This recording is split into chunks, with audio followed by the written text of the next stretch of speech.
நமச்சிவாய வாழ்க. நாதன்தாள் வாழ்க. இமைப்பொழுதும் நீங்காதான்தாள் வாழ்க. கோக்கழி ஆண்ட குருமனிதன்தாள் வாழ்க. சிவாய நமக. அனைவருக்கும் இனிய வணக்கம். இன்னைக்கு நம்ம ரிஷபராசிக்கான ராசி பலனை பத்தி பார்க்க போறோம். ரிஷபராசி ரொம்பவுமே பொறுமைசாலிங்க. இவங்க பொறுமைய பல கட்டமா பல பேர் சோதிப்பீங்க. இவங்க எல்லாரையும் புரிஞ்சுக்கிட்டு நடந்துப்பாங்க. ஆனா இவங்களை புரிஞ்சுக்க யாருமே கிடையாது.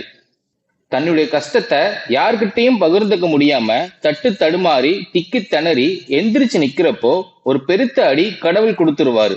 அப்பவும் வலிய மறைச்சிட்டு தன் குடும்பத்துல சந்தோஷத்தை பார்க்கறதுக்காக முதுகுல பல குத்துக்களை வாங்கியிருப்பீங்க. துரோகத்துக்கு பல இடங்கள்ல பலியாகி இருப்பீங்க. அடி மேல அடி வாங்கி மரத்து போன ஒரு வாழ்க்கை. அட போங்கடா, இதுக்கு மேல அடிக்க முடியுமா கடவுளே, இவ்வளவுதானா, பரவாயில்ல இன்னும் கொடு, எவ்வளவோ போச்சு, இது மட்டும் என்ன வலியோட வழியா இருந்துட்டு போகுது அப்படிங்கிற அளவுக்கு நம்முடைய சோகம் அப்படிங்கிறது நமக்கு ஒரு மாதிரி சகிப்புத்தன்மையை அதிகரிச்சிருச்சு. தலைவிதில என்ன இருக்குன்னே தெரியல, உயிர் மட்டும்தான் மிச்சமா இருக்கு. அப்படிப்பட்ட நிலையில ரிஷபராசிக்கு நடைபெறக்கூடிய சனி பகவானுடைய பயிற்சிங்கிறது மாற்றத்தை கொடுக்குமா ஏமாற்றத்தை கொடுக்குமா அப்படின்னு நிறைய பேர் கேள்வி கேட்டுட்டு இருப்பீங்க. அந்த சனி பயிற்சி அப்படிங்கிறது நல்லது ஒரு மாற்றத்தை தான் கொடுக்க போகுது. சனி பகவானை பார்த்தாலே படையே நடங்குது, பாம்பை பார்த்த மாதிரி. சனி பகவான் பேரை கேட்டாலே ஒரு சிலர் எல்லாம் நடுங்குவாங்க. இவர் என்னங்க அப்படி பண்ணிடுவாரு அப்படின்னா, நீங்க செய்யக்கூடிய நல்லதுக்கும் கெட்டதுக்கும் பலன் கொடுக்கக்கூடியவர். சனி பகவானுடைய பெயர் சனீஸ்வர பகவான். சொல்வதற்கு தகுந்தாற் போலதான் அவருடைய செயல்பாடும் இருக்கும். நல்லது செஞ்சியா நீ இவரை பார்த்து பயப்பட வேண்டிய அவசியமே கிடையாது. அஷ்டம சனியோ அர்த்தாஷ்டம சனியோ என்ன சனி திசை வேணாலும் நடக்கட்டும். ரிஷப ராசிக்காரர்களே, சனீஸ்வர பகவான் உங்ககிட்ட எதிர்பார்க்கக்கூடிய ஒரு விஷயம் என்ன தெரியுமா? எல்லா விதத்திலும் கரெக்டா இருக்கீங்களா? மத்தவங்க பொருள் மீது ஆசைப்படாம இருக்கீங்களா? உங்களுடைய உயர்வுக்காக மத்தவங்களை பலி கொடுக்குறீங்களா? இப்படி நிறைய விஷயங்கள்ல சனீஸ்வர பகவான் வகுத்து வச்சிருக்காரு. அது என்ன ஏதுங்கிறத இப்ப நம்ம தெளிவா பார்க்கலாம். சனீஸ்வரர் பகவானுடைய பெயர்ச்சியின் காரணமா ரிஷபராசிக்கு ராஜயோகம் கிடைக்க போகுது. அதாவது மார்ச் மாதம் 21ஆம் தேதி இந்த சனி பயிற்சியினால 9 கிரகங்கள்லே வலிமையான கிரகம்னு பேர் எடுத்தவர் இந்த சனி பகவான். 9 கிரகங்களே வலிமையான கிரகம்னு பேர் எடுத்தவர் இந்த சனி பகவான். ஒரு கிரகம் ஒரு பாவத்துல ஒரு வீட்டுல அல்லது ஒரு ராசியில அதிக காலம் சஞ்சரிக்கக்கூடிய கிரகம்னா அது இந்த சனி பகவான் தான். சந்திரனை பொறுத்த வரைக்கும் 2.5 நாள்.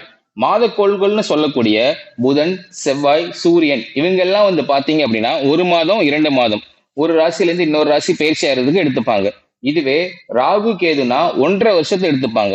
இவங்களை தொடர்ந்து குரு பகவான் 1 வருடம் ஒரு ராசியிலிருந்து இன்னொரு ராசி பயிற்சி ஆகிறதுக்கு எடுத்துப்பாரு. ஆனா சனி பகவான் மட்டும்தான் ஒரு ராசியில அதிக காலமா 2.5 ஆண்டுகள் எடுத்துப்பாரு.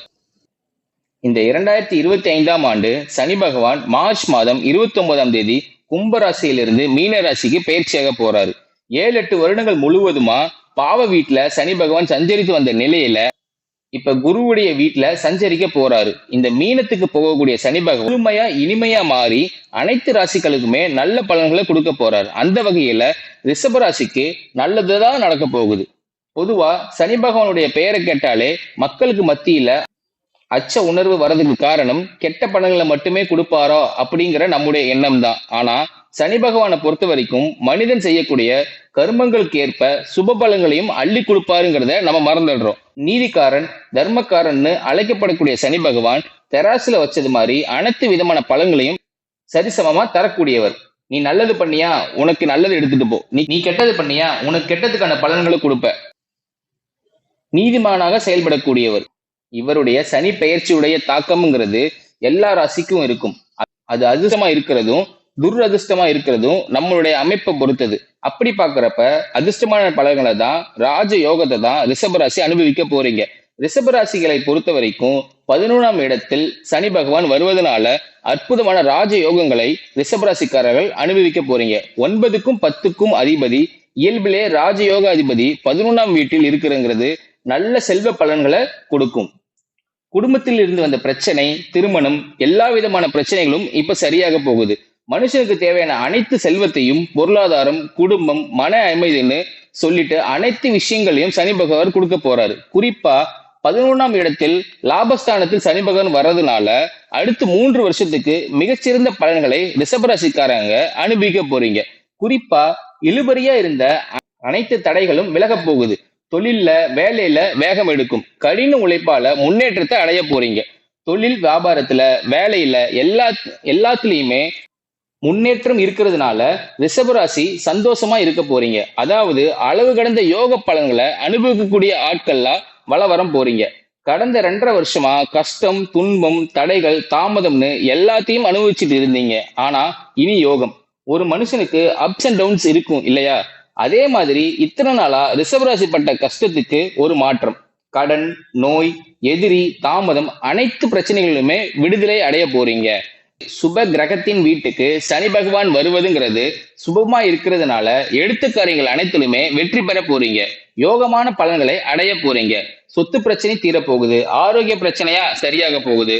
இன்பங்கள் அதிகரிக்கும். குடும்பத்துல சந்தோஷம் பெருகும். பணவரவு அதிகரிக்கும். பொருளாதாரம் சார்ந்த விஷயங்கள் எல்லாமே நல்ல முன்னேற்றத்தை பார்க்க போறீங்க. ஆடம்பரமான வாழ்க்கை, வேலை, லாபம், புதிய வாய்ப்புகள், தொழில் அனைத்துமே சனீஸ்வர பகவான் கொடுக்க போறாரு. குறிப்பா உங்களுடைய திறமைக்கு கை கொடுப்பாரு. அதாவது இந்த சனி பகவானுடைய பெயர்ச்சிங்கிறது திருக்கணித பஞ்சாங்கத்தின் படி 29/3/2025 ஆண்டு அன்னைக்கு நடக்க போகுது. அதே சமயம் வாக்கிய பஞ்சாங்கத்தின் படி 6/3/2026 அன்னைக்கு நடக்க போகுது. இந்த பெயர்ச்சியால சனி பகவான் கும்பராசி பூரட்டாதி நட்சத்திரம் 3ஆம் பாதத்திலிருந்து பூரட்டாதி நட்சத்திரம் 4ஆம் பாதம் மீன ராசிக்கு பயிற்சியாக போறாரு. மீனம் அப்படிங்கிறது குருவுடைய வீடு. அங்கு வரக்கூடிய சனி பகவான் அடுத்த 2.5 வருஷத்துக்கு அங்கேயேதான் இருக்க போறாரு. அதோட இந்த ஆண்டுல முக்கியமான கிரகங்களான குரு மற்றும் ராகு, கேது இவர்களுடைய பயிற்சியும் நடக்க போகுது.